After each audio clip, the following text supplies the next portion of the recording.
What's poppin', yo? Welcome back to another YouTube video. Today we're taking a look at Scott Duvall, which is Powerplex's human identity. And I did want to take a look at this guy as well, because I think he has a pretty cool, main story which isn't to do with Invincible. So he's just a regular dude who has a little bit of power, and he can create like sparks from his fingers, sparkle fingers, and his niece was very much a fan of his power.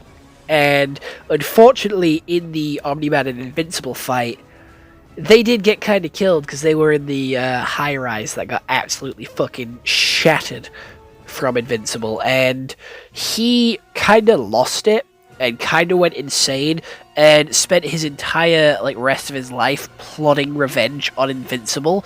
And I'm going to be honest, I don't think it was Invincible's fault. Because, Omni-Man was the one that was punching him through a fucking building. So Omni-Man should be held responsible, not Invincible. Invincible was trying to stop Omni-Man. So, fair's fair. And he did try. He failed. He failed at stopping Omni-Man, but an attempt was made. So you gotta respect the attempt. But the parts I'm using for this LEGO custom is the torso and legs from the news reporters from the LEGO City sets. The headpiece is from the Fast and Furious LEGO set, LEGO, what is it called? Speed Champion set. And the hairpiece is from LEGO City as well. And he is voiced by one of the actors from Breaking Bad, which I think is really cool. And he does have a wife and a child. And his wife seems to be egging him on quite a lot. And he does seem to be neglecting and hurting his child in the process of doing all of his Invincible hunting down and Invincible work, which is quite upsetting. He seems to be more obsessed with Invincible than he is with his child.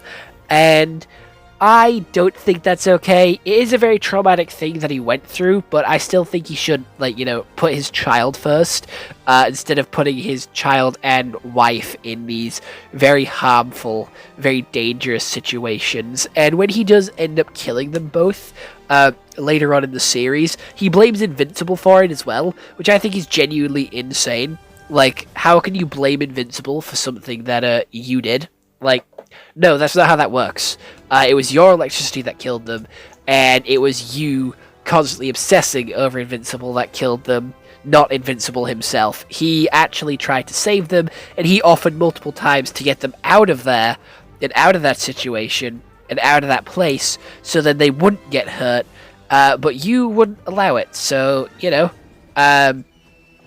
kind of a big issue and a big flaw in your plan, not gonna lie. And I'm gonna be honest, I did see it coming.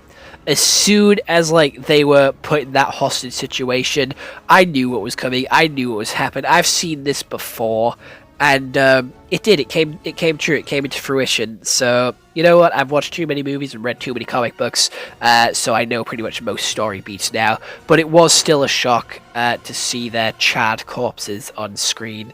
But other than that, let me know who else you want me to make in LEGO, and I'll see you all in the next one. I hope you all have an incredible day, and goodbye.